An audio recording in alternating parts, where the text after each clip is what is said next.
is KLFY News 10 at 10. Good evening, Acadiana. I'm Brett LaFasso, and thanks for joining us.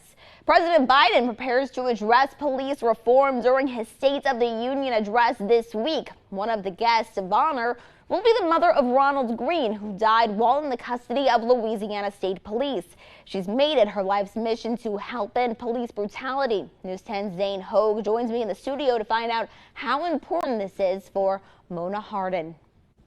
Brett, following a nearly 4-year fight for police accountability after her son's death, Mona Hardin will be in Washington on Tuesday, waiting for progress from the president. She shows up at everything. It does not matter if it is a court proceeding, it's a committee put together by our legislature. Everything that has to do with her son, she is physically present for. This is her life's work right now, to try to make sure that no mother in Louisiana will feel the same pain that she has. Mona Hardin's son, Ronald Greene, died in May of 2019 while in police custody.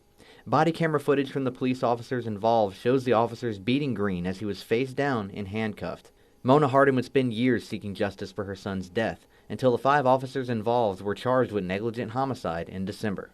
With Hardin's undying fight for justice, Louisiana Congressman Troy Carter has invited Hardin to be his guest at President Biden's State of the Union. And she just was elated and appreciative to be able to represent not only just Ronnie at the State of the Union, but there have been a lot of families that have been affected by police violence throughout this state. And she feels that it's her calling to represent those families as well.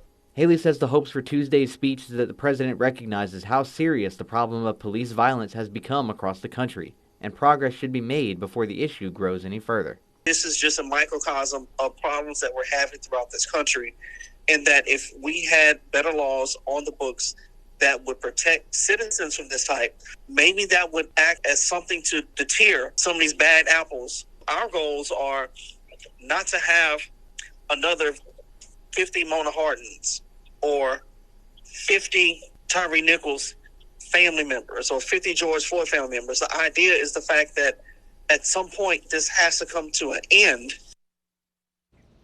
The State of the Union will air on Tuesday, February 7th, and Haley says Mona Hardin is not only listening to the president's words, but waiting for his actions. For KLFY News 10, I'm Zane Hogue.